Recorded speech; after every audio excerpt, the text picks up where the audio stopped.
Welcome.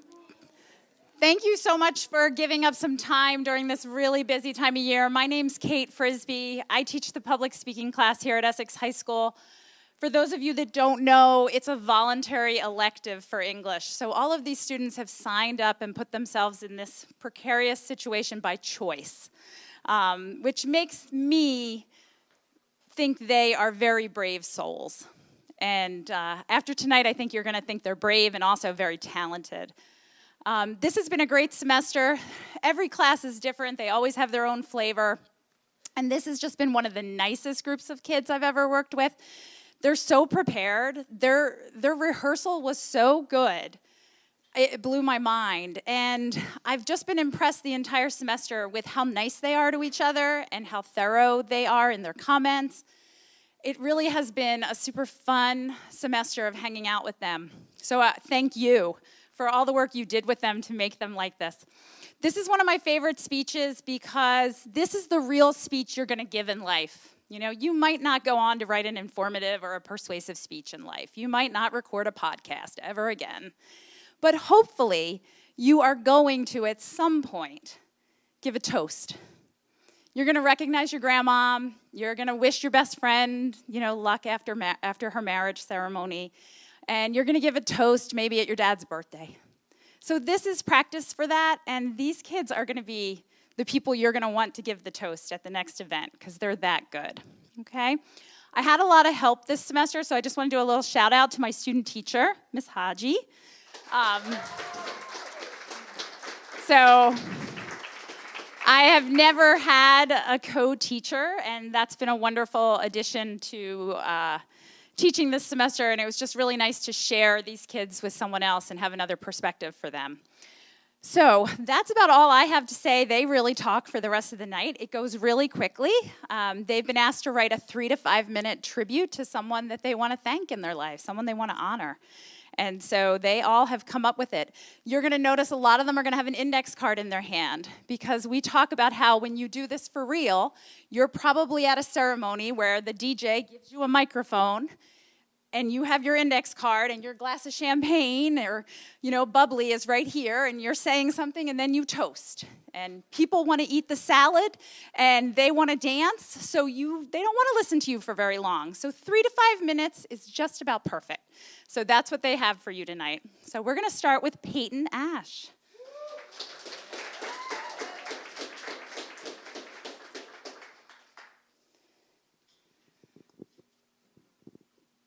Good evening.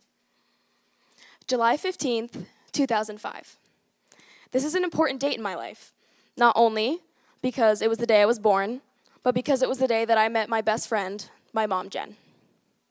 My mom is the most supportive, caring, and wise person I think I've ever met in my entire life.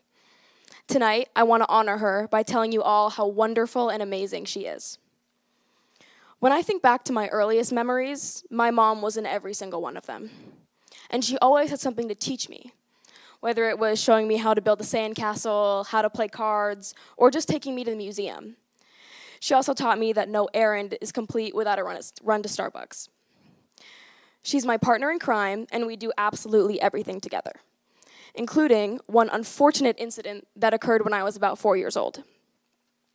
We were driving down the road, and for some reason, I thought it would be a good idea to throw my apple core out the window, where it then hit a passing car. Except it wasn't just a passing car, it was a cop car, and he immediately pulled us over. When he walked up to the window to ask my mom why she would do that, she just rolled down my window, much to his surprise, and asked me to apologize. She taught me that an apology is important, even when you're only 4 years old, and especially when talking to a police officer. My mom and I both played field hockey here at the high school, and that's a really important bond that we share. In fact, this is her jacket that I'm wearing tonight that she had when she was at the high school. There are many field hockey stories I could tell, but when it comes to talking about my mom's character, there's one in particular that I really like. We were down at the high school fields, and for summer, it was pretty early. It was like 8 in the morning. And it was really hot out. It was sickeningly humid. But tryouts were coming up, and I needed to practice. So there she was, running laps with me, helping me practice my dodges, my footwork, shooting on net. And that's not the first time that she's done that, and I never had to ask her. I played field hockey at the high school for 4 summers, and for 4 summers, she came and she ran and she did everything with me to help me practice. Whenever someone she cares about needs something, she's always there with 100% support and no questions asked. Plus, I don't know many teenage girls whose mom runs circles around them on the field hockey field. My mom has so much love to give, and you can tell by just one interaction with her. Over the years, she wasn't just my mom. She was an important figure to a lot of people, including my really close friends. She knew their favorite snacks and drinks and always made sure to have the pantry fully stocked with whatever they liked. She welcomed them with open arms and made them feel at home and loved. I remember after one specifically bad field hockey game, my friends came over for dinner, and we just ranted to her about what went on during that game. She sat patiently and listened to us and made us feel heard. She gave her advice and made the whole situation better, as she always does. I'm so grateful to have a mom who loves so openly, fiercely defends anybody that she cares about, and always has something to teach you and can make you laugh. Everything that I am is because of her. So here's to more years of rants, episodes of Friends, and card games. I love you, Mom, and thank you for your time tonight. Thank you so much. Thanks, Peyton. Kelton, you are next.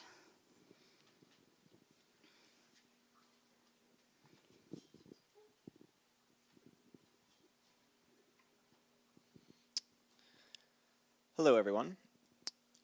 I assume all of you, or most of you at some point, have played in some sort of sport, and for that sport you had a coach, whether that was at the high school level, even the collegiate level, or even just in some rec leagues. However, I'm sure that none of you have had a coach as amazing as the cross-country coach here at Essex High School, Derek Martisis.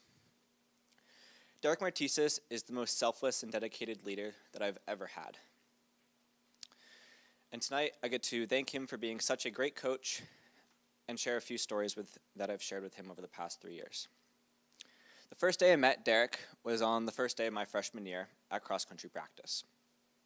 On this day, the first thing I learned about Derek was how respected he was on team.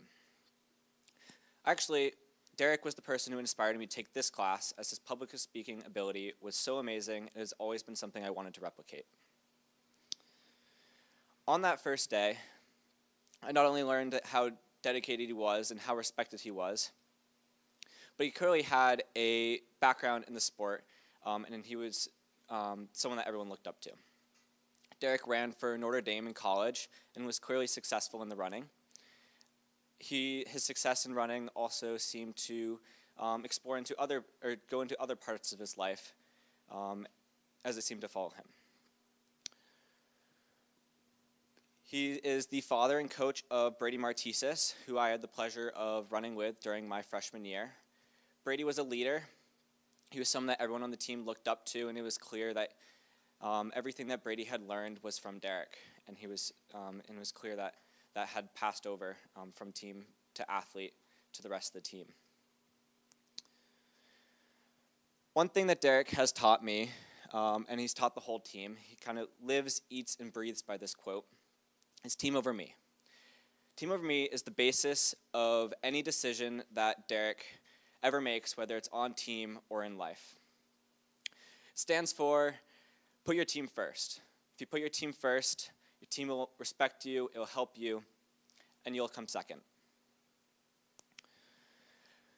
This way of making a decision has been taught to us, but also displayed, as this is the way that he makes his decisions around us. One of those ways that he shows his selflessness is the amount of time that he gives to our team, all the time that he spends away from home, away from his family, away from work, and all that selflessness that he shares with us. Some of my most favorite memories of Derek are on these trips away from home, on these long car rides, where he's often sharing jokes, stories across the walkie-talkies between car to car, even the occasional karaoke just to keep us busy and occupied on these long rides. Derek also supports us outside of cross-country season. Whether it's driving all the way to Boston just to watch us in one track race where he's not even associated with us as a coach, or a late night phone call, whether it has to do with college or school or even our athletics. Derek is one of my favorite people in the world and truly a role model for both me and the rest of the team. I'm very excited to have one more year with Derek as my coach, as he's the most selfless and dedicated leader that I've ever had, and I'm proud to call him my coach. Thank you.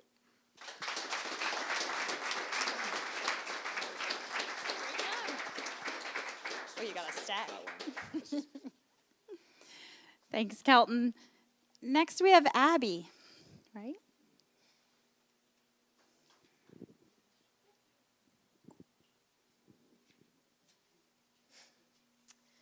Ever since age 5, I've been on an IEP. And for any of you who don't know what that is, it's an individual education plan. And growing up, I've always had it, and so I've lacked confidence in the classroom. And so I'd always see my peers getting those good grades and always doing much better than I am, and my confidence would fall. And not until like 2 years ago, I met my case manager who I have today, Sean Montague. And Sean is the one that made me have that confidence. And I went through so many different case managers over the years, from school to school, and Sean was the one that was able to get me to where I am today. And so Sean has gotten me through so many different things in school. He is so many roles in my life. He is a cheerleader for all. He is an advice giver. He is obviously an amazing case manager for me and for all of the students he's had in the past and soon to be in the future. He is kind, organized, funny, and passionate. And he's one of the most passionate people I've ever met. My first story to tell about Sean is the countless days we've gone through government flashcards, or the days we spent figuring out what I'm going to do for my capstone. But one of the favorite things was geography class, and I had to learn all of the countries. And I remember for South America, we would make stories so we could connect the countries together. Just for my working memory, it would just work better. And so one of them was Colby eats peas cold, which was Colombia, Ecuador, Peru, Chile. And that is one of my memories I have from that class, and he helped me pass it, and it was just one of my fondest memories for that. He's also super organized. You can tell through his classroom, even him himself. And if you haven't known, he is a bit of a shoe addict, and his shoes are always spotless. And that goes with his office as well. Every test and quiz has its spot on his shelf in his classroom. He also has his staplers, like everything has its place. And he's just super organized and keeps us on track as well. He always has that spot in his room also for my whiteboard that has my to-do list on it. And another thing about him that I just love is that he helps me not only hit submit on like quizzes and tests or even for college situations. He also helps me hit add to cart. And so during A78 is the block that I'm with Sean, and sometimes it's empty in there and I don't have much work to do, and so I tend to do some online shopping. And my parents are fully aware of this. And for the longest time, I've been wanting these Nike platform shoes, and I was looking at them, and Sean knows all about them, obviously, because of all the shoes he has. And he's like, Abby, like, you go for it, like, you have a job, like, you have the money, like, treat yourself. And I was like, yeah, I should probably treat myself. You're right, maybe. And then I'm like, I don't know. And he's just going on saying, like, Abby, they're, like, really cool shoes. Like, you should probably get them. Like, I have so many, like, mine as well, you too. And so I was like, okay, like I'll do it. And as you can see, he was very convincing, and I wear them a lot. He's also so many roles at school. He is a coach, he is an event coordinator, he is a dad, and he's a friend. He has been coaching the girls' varsity basketball team for 15 plus years, bringing in banners, making connections with his students and athletes. He coordinated our prom, and it's one to remember. He is a dad here to Brea, and he goes to all of her games near and far. And he treats everyone like family, not only his family, but the students he has here at school. And he makes us feel safe, supportive, and loved. And it's one of the things that I really love about him and his passion for helping kids. He's also a friend. He's someone that I can consider a friend. And it's going to be really hard next year not having him with me and having to reconnect with a new person. And so he's not only the best case manager I've ever had, but he's also a great friend. And he is amazing and passionate, and I'm looking forward to my future and knowing that he'll always have my back. And he is amazing, and I hope everyone should have that relationship with him. And I know that next year, whoever will be working with me, to be honest, won't be as good as Sean. So thank you, Sean, and thank you all for listening. Nailed it. Thank you, Abby. All right. Next we have Eric. Looking so dapper. Very dapper. Just for you, Miss Frisbee. Good evening.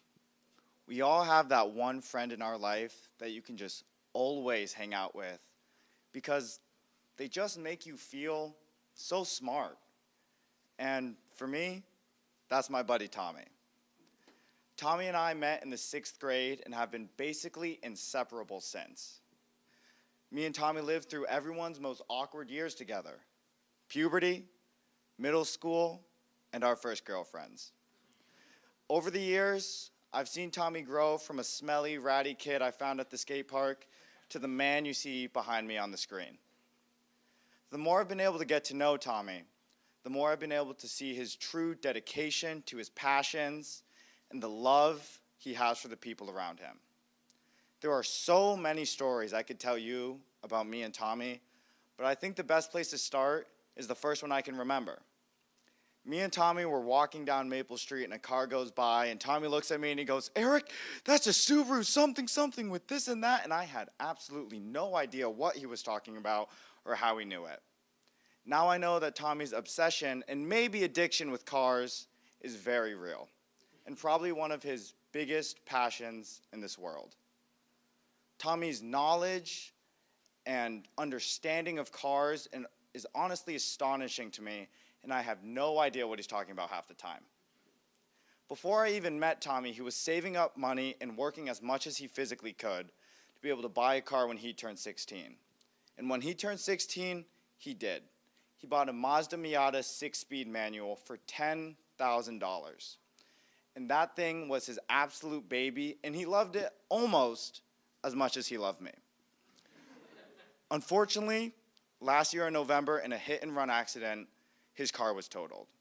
Tommy was obviously devastated and distraught about the entire experience. However, because he is the man who he is, he got back up on his feet, he started saving and working and searching for his next car, and he eventually found it, his Beamer Z4 you see on the screen behind me.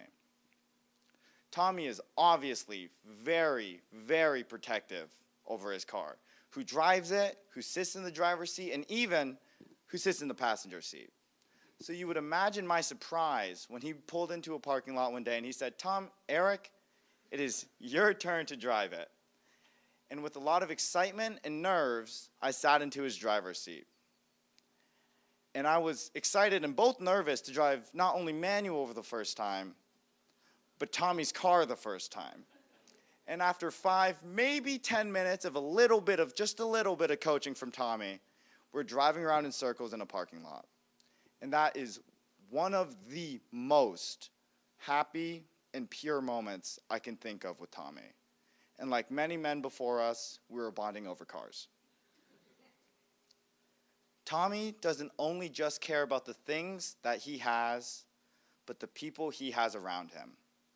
2 years ago, in an unfortunate biking accident, I broke my ankle a few days before me and Tommy were about to go away to our dream summer camp together.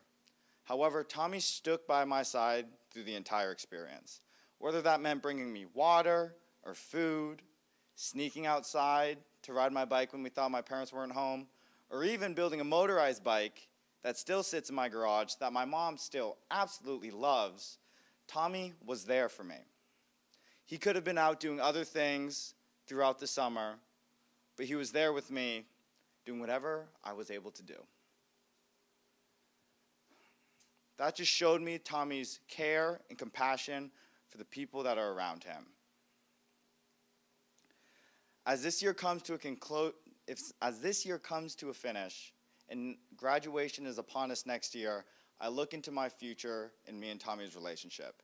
And I know no matter what, me and Tommy will be the best of friends because he is one of my favorite people to ever walk this earth. Whether we're in this state, this country, or even somewhere across the world from each other, Tommy will always have a bed in my room when he comes over to stay. Thank you so much.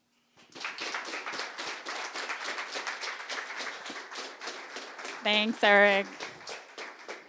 I always wonder what Eric's wife's going to think about that, but that's a future problem. All right, Amelia. First off, I'd like to thank everyone for coming tonight. We appreciate you taking the time.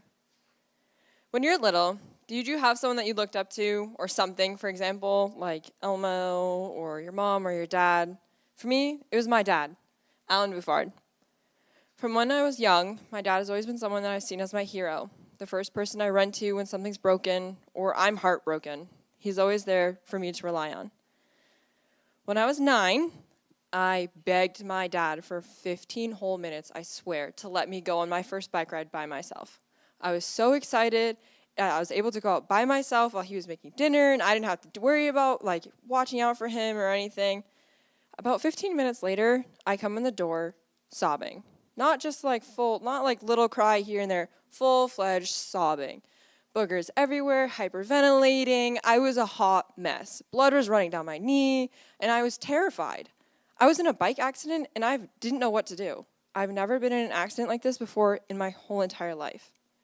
But when I walked in the door, my dad didn't lecture me. He didn't tell me or ask me with all these different questions. Did you wear your helmet? Were there cars? Are you okay? It was, he stopped cooking dinner, calmly took the stove, turned it off, and stopped what he was doing, faced me. He sat me down, and he got me to breathe. He was calm in the whole entire situation of panic. That is something I commonly go to my dad for. He's like a pillar. No matter what happens or what situation he's in, he's always calm and level-headed. However, now being older, being smart, I was like, I won't need my dad as much anymore to keep, help me in line and everything like that. I was so wrong. If anything, growing up, I learned that I need him more. From late night studyings and passing out on the living room couch or passing out in my room with my head in my book, and my dad coming into my room and taking a blanket and covering me, or simply just turning off the light. That's the type of person my dad is. He doesn't question, he's always there for whoever or whenever. When my brother-in-law, for example, recently this year, he broke his collarbone in a race accident 2 hours away from here. Without hesitation, my dad immediately got up and got into the car and drove 2 hours to him. He did not hesitate. He did not think about it. He just went. That's the type of person he is. I also am amazed by how much energy my dad has. There's me and my 4 other siblings on top of 2 dogs and my mom. That's a lot.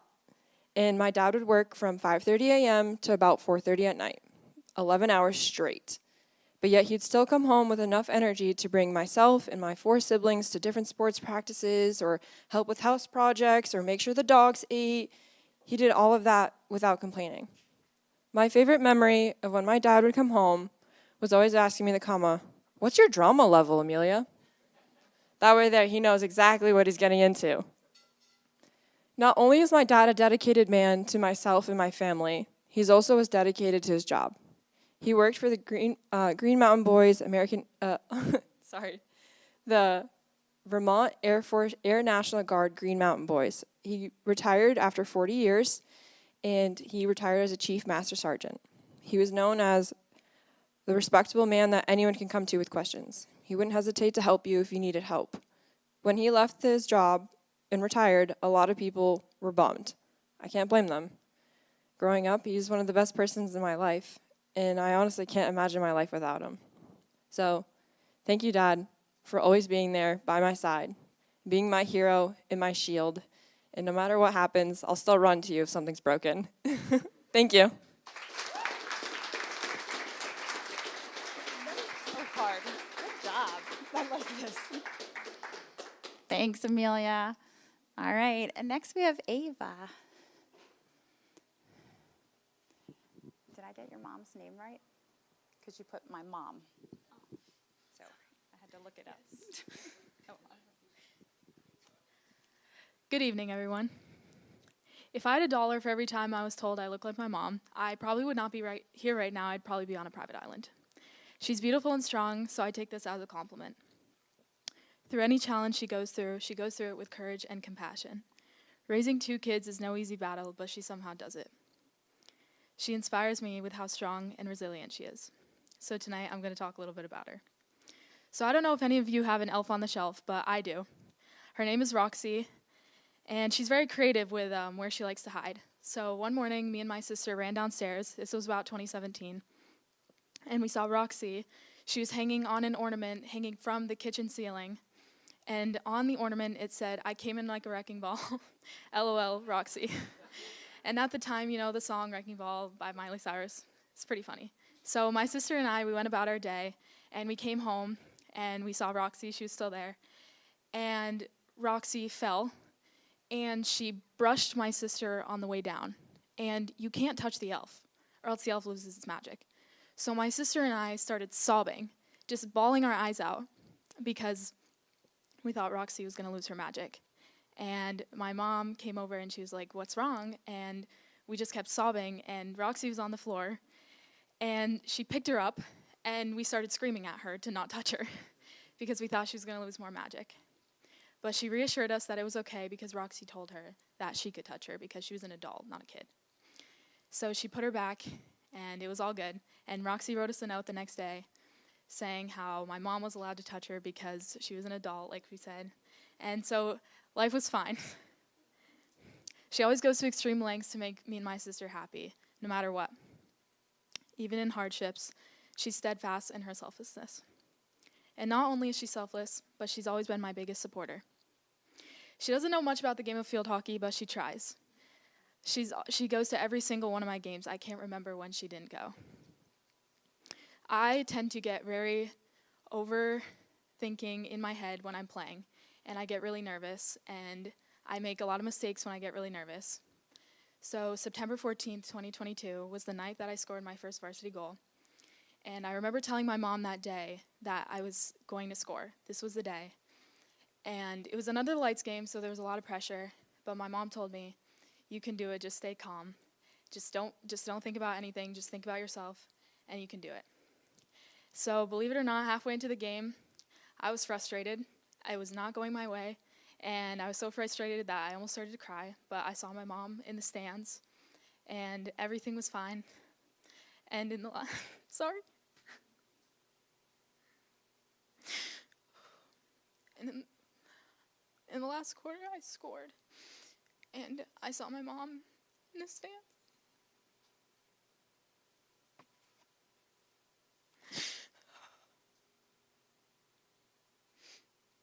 Sorry.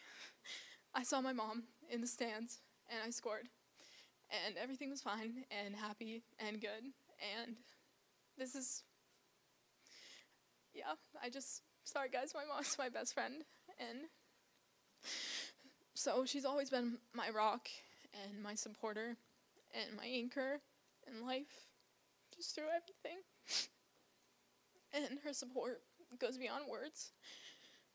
And she dedicates her time and energy to everything that I'm passionate about. And so I'm a member of Students Demand Action for Gun Violence, and I care a lot about that kind of stuff. And so much that my mom started to get involved in it too.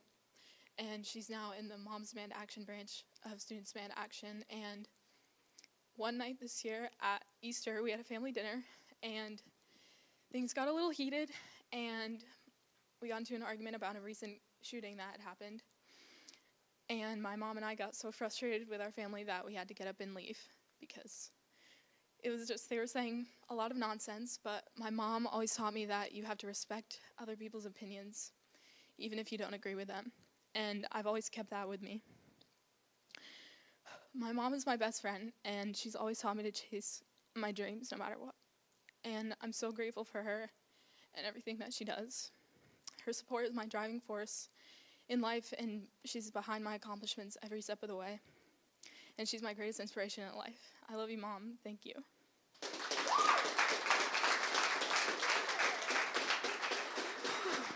Good job.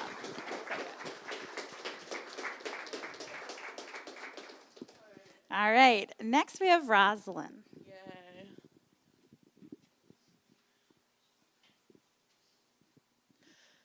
Hi. Yeah. What do you think of when you think of your grandmother? Do you think of those warm and cozy memories of her baking you an entire sheet of cookies, or her secretly handing you $20 behind your parents' back? Well, I truly believe that my Grammy, or grandmother, who I call Grammy, deserves the Best Grandmother Award, because she's done all of that along with raising me. My Grammy is the most hardworking, dedicated, and compassionate person I know and will probably ever know. Her patience and dedication to being an amazing parent in person isn't comparable. No one else can compare. I almost said that the other way around.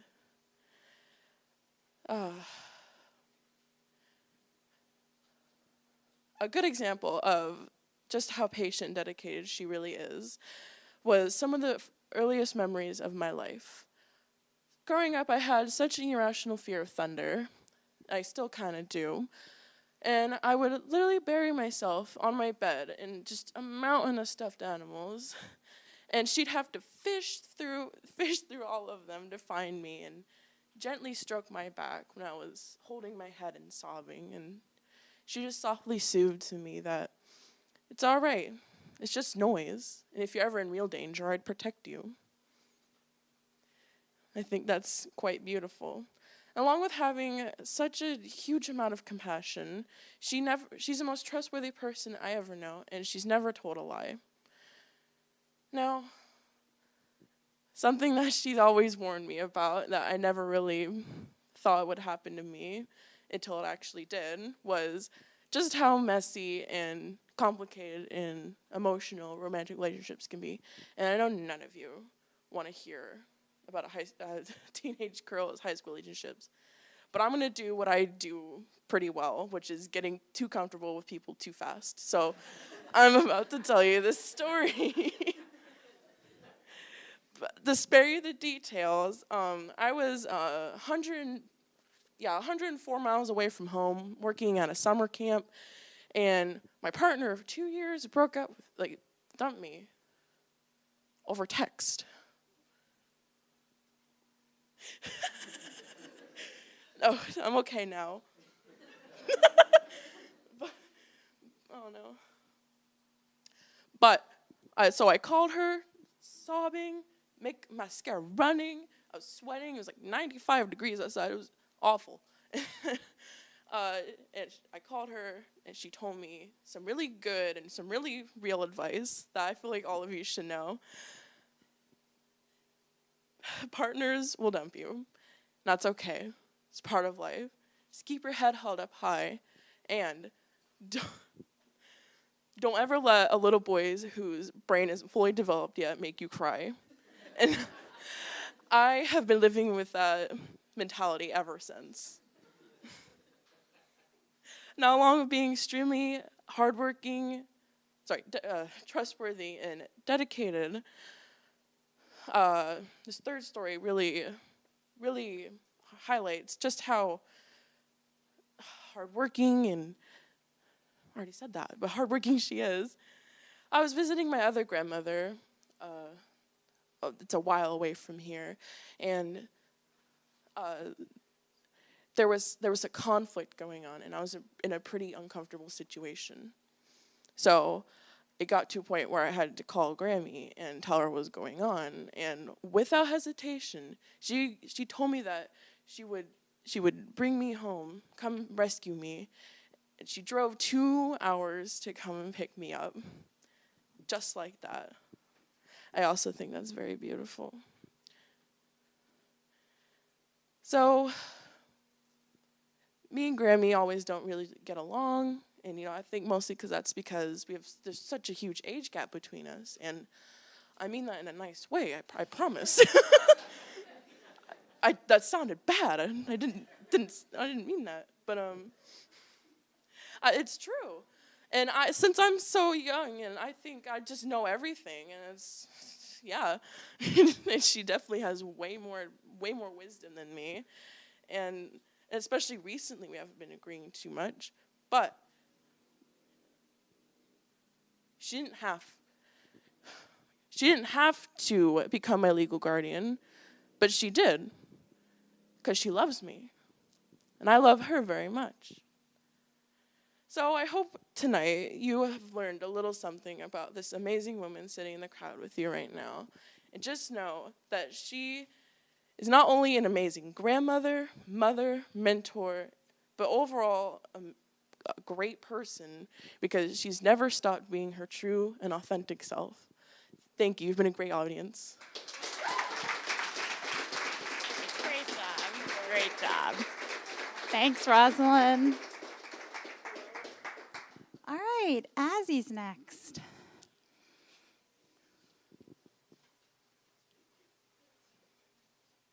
Just stand on the X.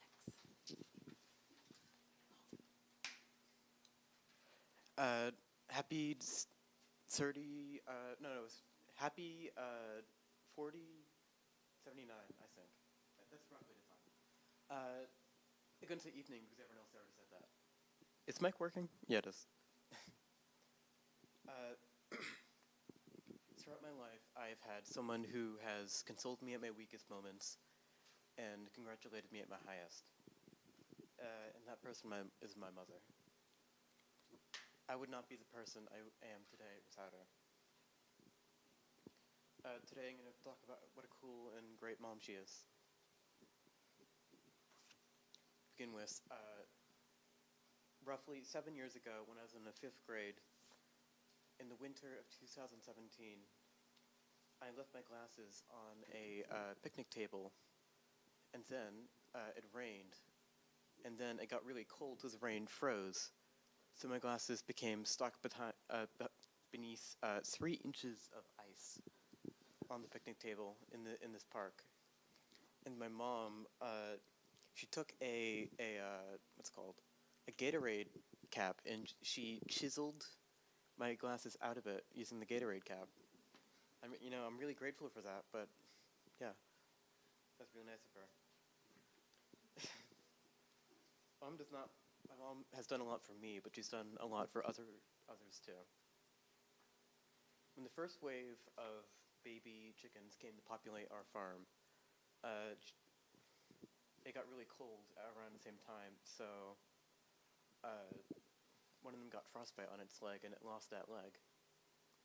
So my mom took one of the, how pizza boxes have the little plastic tables in the middle to prevent them from getting crushed on the way home? She took one of those and she made a little prosthetic for this baby chicken out of that. Also, when we moved our barn, there's a den of baby skunks under it.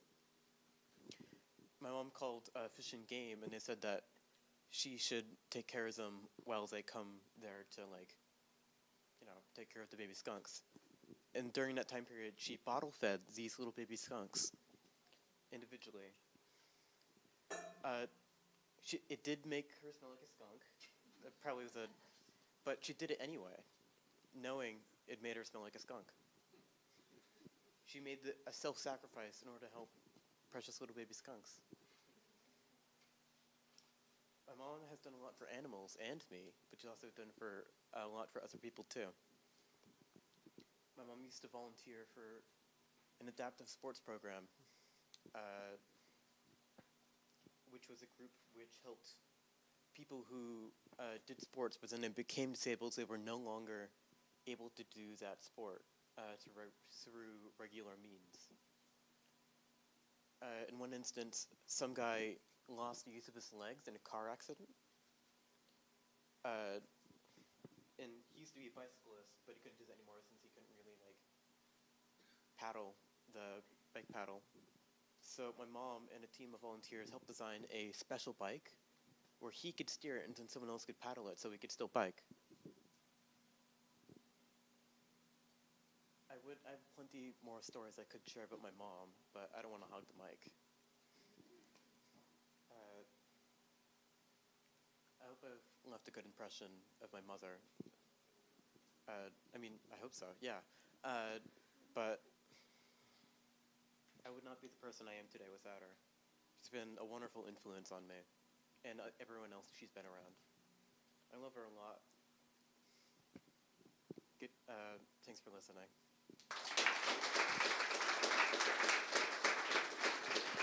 Can I keep this? Okay. Thank you. All right, Alexis is next.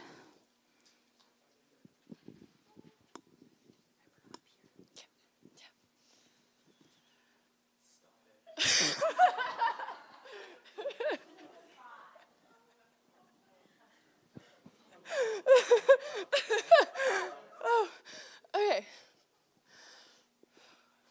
I have a lot of nerves, so please bear with me. Words aren't quite enough to describe how much this person means to me.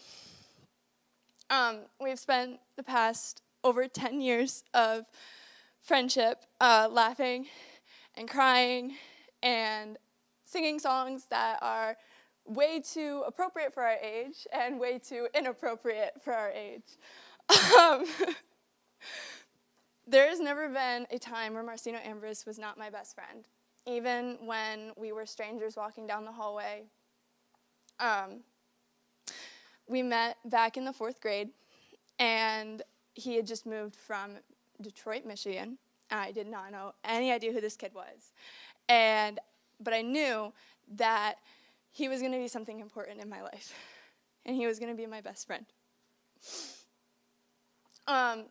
We were kids, so we would always play those ridiculous, over-imaginative games, witches, wolves. We had one called Tree Huggers. No idea what that was, but that was a thing. And then we got to middle school, and we had separate teachers and classes and friend groups for the first time in 2 years. And then we had a math hub our 7th grade year because we both sucked at math. And we spent that math hub not really doing math. We'd spend it laughing about things that we probably shouldn't have been laughing about. But it was so simple, and it was probably some of the most simplicity moments in my life. I went through a really hard time in middle school, and Zeno was there with me through every moment of it. I probably wouldn't have made it through middle school without him. So I needed that. And there are a lot of memories I hold from middle school, but there is one back in select chorus, our 8th grade year. We had 4 senior homes that we had to perform at in one night, and we went from bus to bus to bus, from home to home to home, and finally we were on the bus on our way back to school, and I fell asleep as soon as my head hit his shoulder. And then we had a bump, and my head landed between his seat and his butt, and I woke up to my head bouncing off of his bony spine, and it was really not very comfortable. I had a very painful stiff neck after that, but it is quite literally the description of our friendship. It is chaotic, it is funny, but it is so comfortable and safe. Public speaking has taught me a lot. This class has given me a lot of soft and hard skills in life, but it also gave me my best friend back. Last summer, I needed some permanent space, and obviously it's not so permanent anymore, which is a really good thing. But I walked into the classroom not realizing, not even thinking that Sino was going to be there. We hadn't had a class together since our freshman year. So it definitely threw me for a couple loops. But after some time, I decided that I wanted some closure that I never got. And I went into the dinner thinking all of this stuff, and I walked out with my best friend back. I knew that it was going to be a really long road back to where we were, and I knew it was probably never going to be the same. But we also walked away with an equal understanding and equal footing that we had never had before.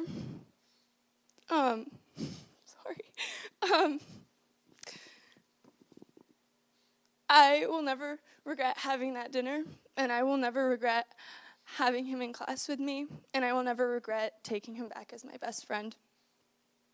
I'm a really hard believer that everything happens for a reason, and everything that me and Sino have been through, I think brought us to the best versions of ourselves and the best friendship that I think we've ever had in a really long time. And we've matured and grown both together and separately. Sino, I'm so proud to call you my best friend, and I'm so proud to call you my chosen family. Thank you.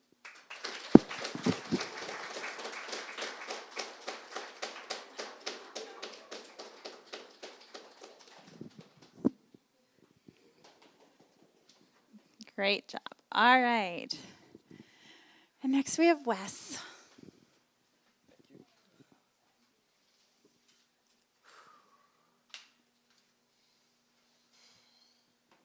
Good evening. Tonight I'm here to honor my beautiful mother, Brenda. I'm already crying. It's terrible. When I practiced, I didn't cry, I swear. My mother is strong, empowering, and loving, and all of these qualities and more make her a hero for me. We'll start with strong, not only physically but mentally, as she spends most of her day gardening and landscaping. But funny enough, this year, for about 72 hours, we were under the impression that my brother had leukemia. It turns out it was just mono, and our doctors kind of messed it up a little bit, but for 72 hours, my family was kind of in panic. Myself, my sister, and my father didn't really know how to react to this information. However, my mom was just a rock. She stayed calm through all of it, no matter what. It was the hardest thing that I'd ever have to hear, is that my little brother, who I kind of hate, is the possibility of passing away. I didn't know how to react, and my mom was there through all of it for my sister and myself and my father, and I will forever be thankful of that. I will also forever be thankful for how empowering she is. She works what feels like 1,000 jobs to keep all of us afloat. She ended up having my sister when she turned around 20, and so it kind of stopped her dreams of becoming a nurse. But that didn't stop her at all. She has, again, like I said, what feels like thousands of jobs, but she does all of them to support me and my brother and my sister, who is now in her 30s, and I still wonder why she continues to get her stuff when she doesn't need to. She has made me a hard and determined worker, and through watching her spend hours of her day either on her knees weeding or in the airport, which is just terrible. Like, don't work at an airport. She will always come home with a positive attitude even when her day is terrible, and it's taught me to be thankful for her and what I have been given throughout my life. And she is so loving, not only to myself, but for obviously my sister and my brother too. And my brother is such a pain, and I sometimes find it very hard to love him. But no matter what he does, no matter what he breaks, no matter if he got in trouble at school, my mom has always kind of had his back, and she's always had my back as well. During COVID, I struggled so much, and I cannot begin to explain or be able to describe what my life would be without my mother there to help me and support me. And she has always kind of been that rock for me. And my favorite memory that really, truly shows how much she loves me was back in 2018 when I so desperately wanted to see an NBA game because some of my friends had. My father at that time had lost his job, and so we didn't have a whole lot of money to just kind of throw for fun little trips like that, just like some of my friends. And in middle school, kids suck really hard, and so I got picked on for that, the fact that my father had lost his job and we were struggling. But my mom knew that I had a dream, and she wanted to make it come true. And not just a few months later, I was on a plane heading to D.C. to watch the Cleveland Cavaliers play against the Warriors.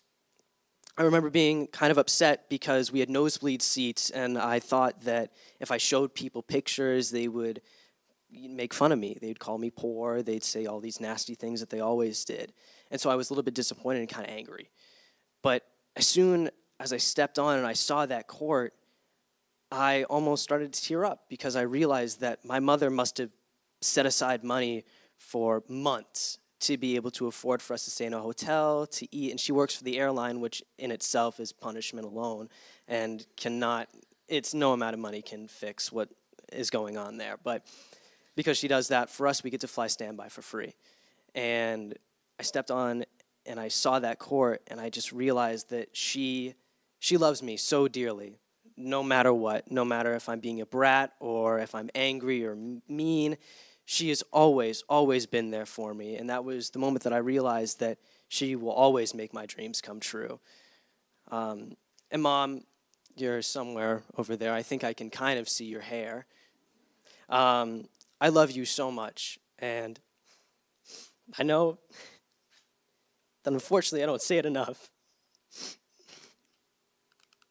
but it is an honor to call you my mother, and I will and always will forever love you.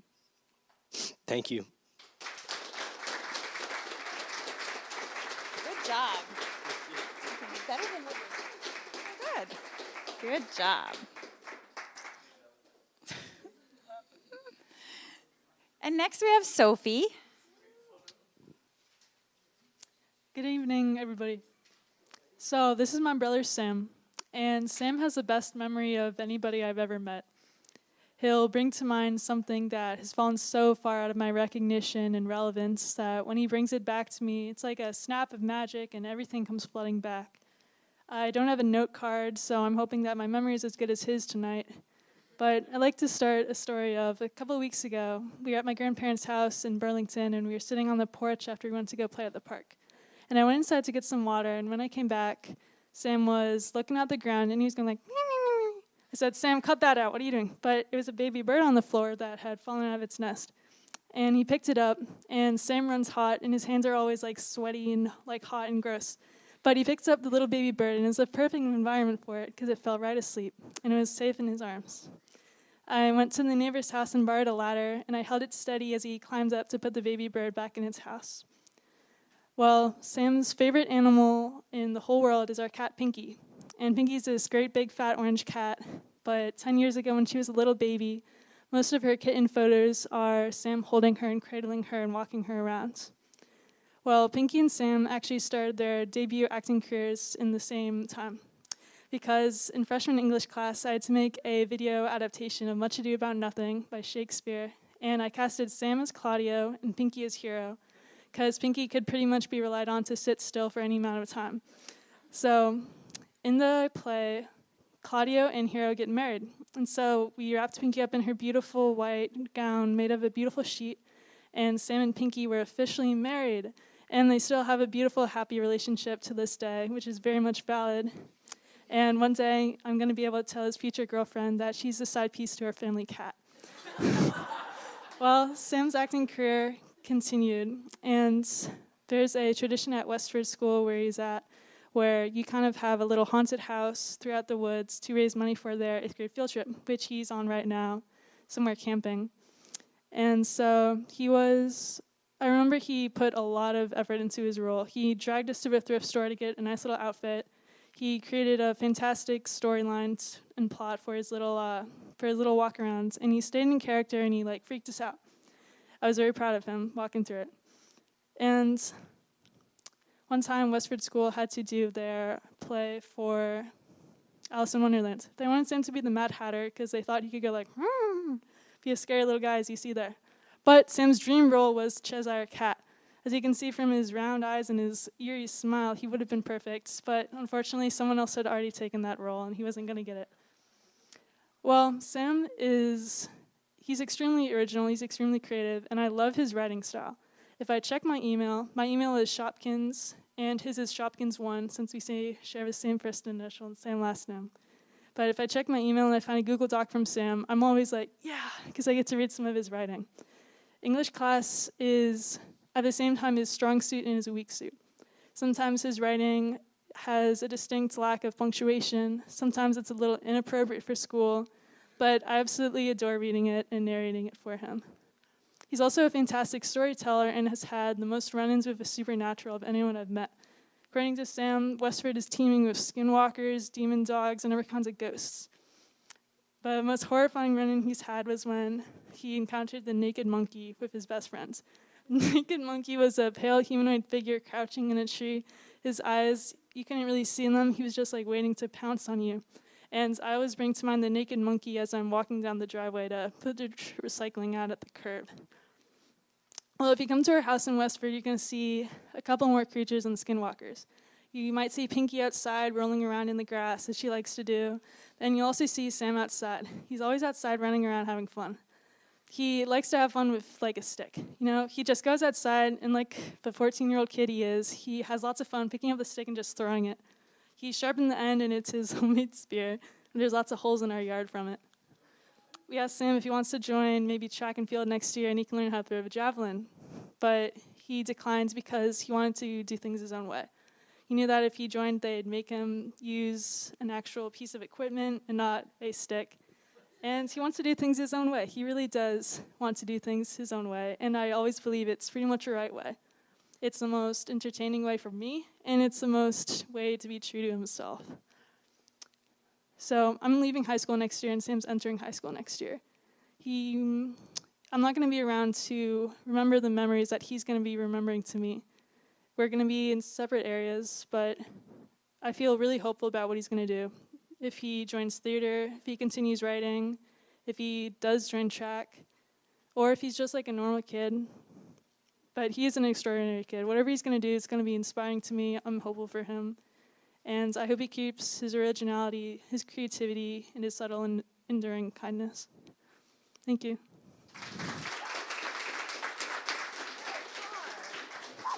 Good job. That was so good. Thanks, Sophie. And next we have Tanner.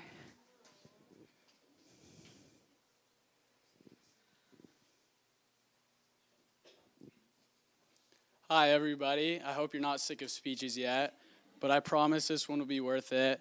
This is my grandma right here on the far right, and she's a very caring, generous, witty lady. Some of my earliest memories are actually thanks to my grandma. From a young age, me and my cousin were around 2 years younger than my sister, and my mom and my aunt would be in school, so me and my cousin would spend the day with my grandma.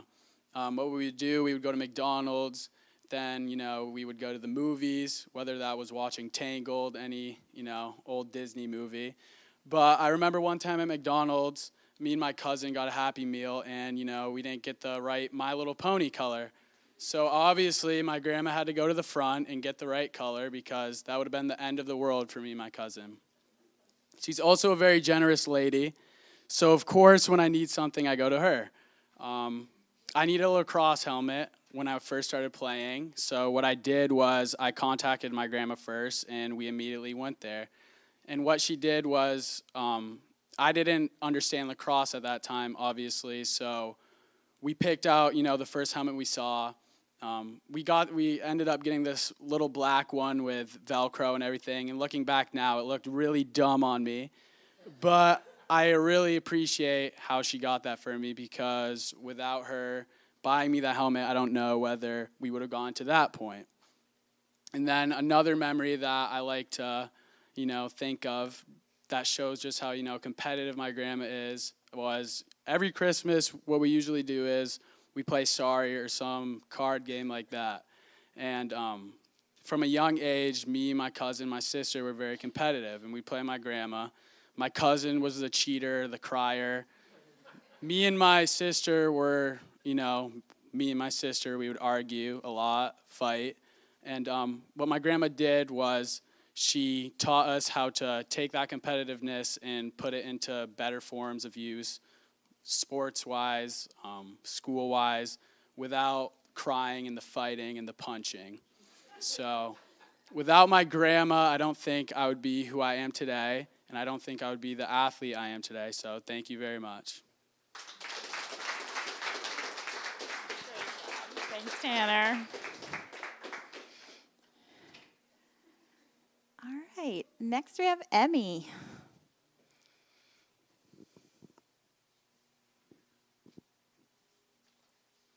Hello. My mom is a force. Somehow she does it all. She takes care of hundreds of patients and saves countless lives, and somehow manages to get to my sports performances, my violin performances, and makes our family feel loved. She gives me freedom to accomplish the things that I can accomplish, while also being a backbone in my life when I need it. My mom is known for her organizational skills. My dad and I always lovingly make fun of her obsession with lists. Wherever she is, there's always a list involved, whether she's actively writing one down, doing the things that she just wrote down, she's smiling because she knows, or telling us a list of things that we need to do, or calling us again to add something onto the list that she just told us. But we can't make too much fun of the list that she loves to make and loves to carry out, because they give her this incredible ability to juggle all of the demanding tasks in her life. From taking care of her patients to being the chair of the board of my orchestra, her dedication to all of her tasks inspires me to accomplish the goals that I can accomplish. Now, this is not all to say that she's just an organizational machine. There's quite a lot of funny things that hide within her polished exterior. For instance, every single night, she gives our dogs, Murray and Susie — Murray's a Cocker Spaniel and Susie's a Golden Retriever — a dog biscuit. This is a huge thing. So she starts by hyping them up by using the word biscuit, and she's been doing this for a long time now. So like our dogs are getting a little chunky, and we're wondering if maybe that's why. There she is. And so she'll use the word biscuit and get them to bark and get them to whine. And once they're at that point, she's like, there's two things she's gonna do. She's gonna get the rest of us to come and make them howl, which is just hilarious in and of itself. Or she'll do this thing she's taught our dog to do, which is called a tiny woof.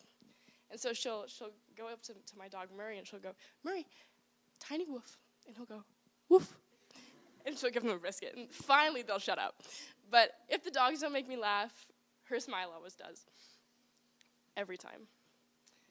Now, in my family, I'm known as the reckless one. I'm the one with all the broken bones and all the sprained ankles, and the one who shattered her spleen when she decided to slide down the banister when I was 6 years old in my foyer to land on a bag of dog food.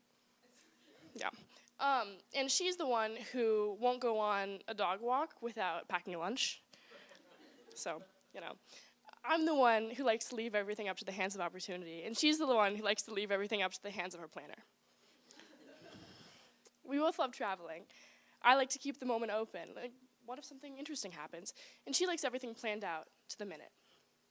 Maybe we're really different, but there's also some things that are similar between us. We both have twin scars on our knees from going through surgeries from a sport that we loved. We both cry during movies that no one else in our family ever does. We both love maple creamies, especially from Palmer's. And we both have a lot of love to give. Now, it's possible that we might be more different than similar, but I really think that these differences are something that's good, that helps me. And I get to watch her go through her life and admire the way that she flows through being respected and on time and cared for. And somehow, through all these differences, we stay together. We watch Madam Secretary on Netflix almost every night together, and she gives me hugs when I need them, and good advice even when I don't want it. And every single night, like I've said for years, I say, "Good night, I love you, I'll see you in the morning," and I'll give her a hug. and I always see her in the morning. Thank you.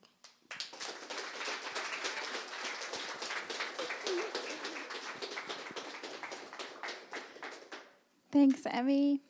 All right. Oh, have you recovered?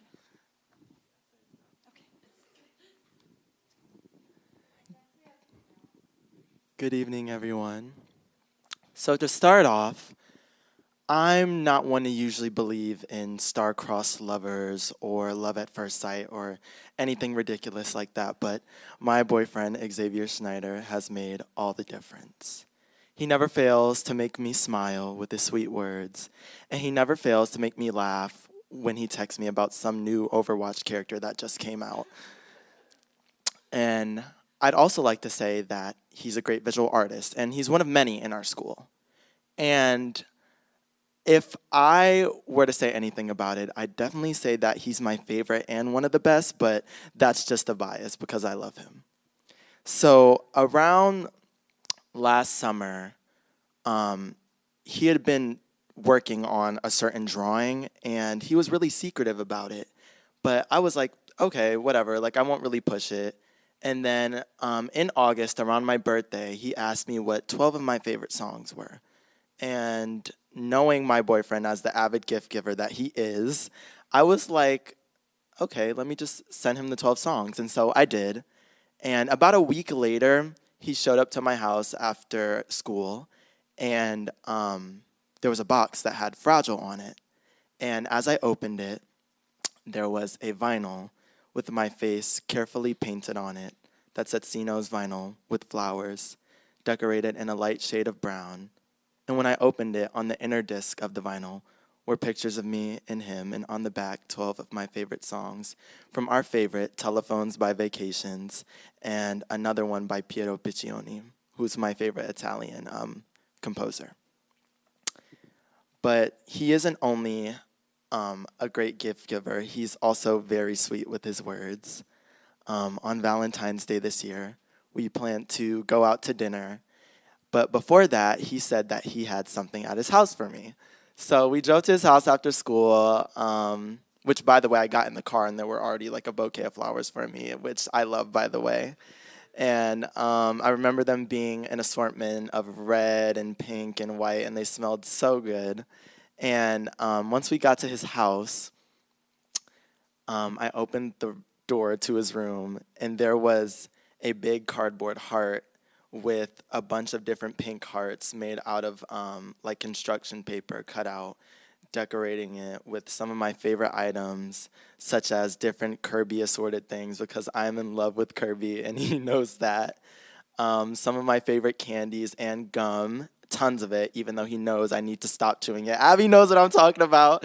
And in the middle of everything was a letter with a red heart stamp on it. And I won't reveal what some of it said, but he couldn't bear to have me read it in front of him. So he ran out the room in embarrassment and closed the door. So I sat there in pitch silence, reading it by myself. And the letter included the way that he loves my smile, and he loves to hear me laugh, and he loves to have me ramble about all the different things I ramble to about him, school appropriate or not. And he just loves everything about me. And all I could do was sit there and smile, because I've never really had anyone love me the way he has. And when I think of all of these different qualities about him, I think about how different he was when we first met. And back in, I'd say, late August, early September of 2014, I moved to Vermont. Originally, I'm from Detroit, Michigan, where we call soft serve and not creamies, and we pronounce our T's. And it was very difficult moving here at first, as I didn't really know much about the place, and it was a lot smaller than what I was used to. But I'm very resilient when it comes to talking to people. I'm very much a people person. Lexi knows, first day of school. And I remember after introducing myself to like my homeroom class, we had recess that day. And I remember it being sunny. It was about like a good 65, almost 70 degrees out.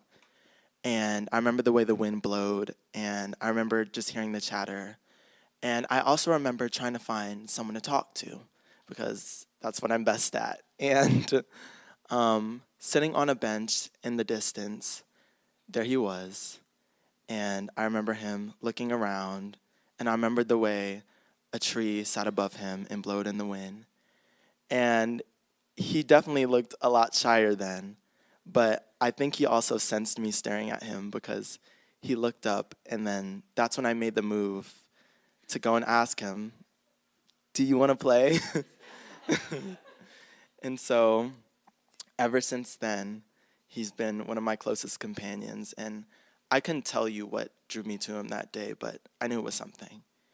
And again, I never really used to believe in all of those like fallacies, but again, I believe in star-crossed lovers, and I believe in taking the moment now because of him.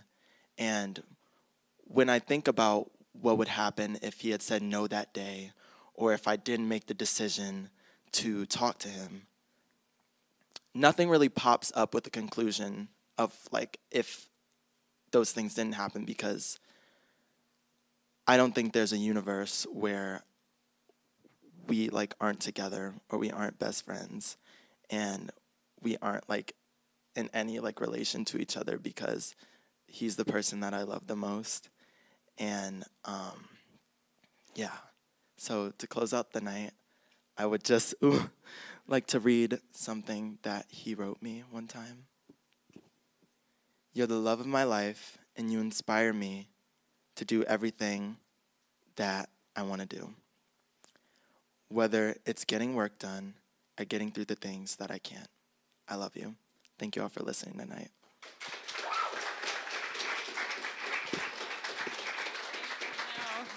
Great job. Thanks, Eno. Well, thank you all. Yes, this was take number 2. Their thoughtful look. So I hope you're as impressed as I am with these young people, and hopefully it makes you really smile. And the one thing I love about this speech is kids, they have a hard time deciding who to do. They have so many people. So we're really lucky that they have so many choices, and they often want to pick a couple. And it's hard to narrow it down, and that's a wonderful problem to have. Thank you so much for coming out tonight. Please stick around and say hi. I would love to meet all of you wonderful parents and grandparents and friends and boyfriends and girlfriends. Thank you so much. Have a wonderful night.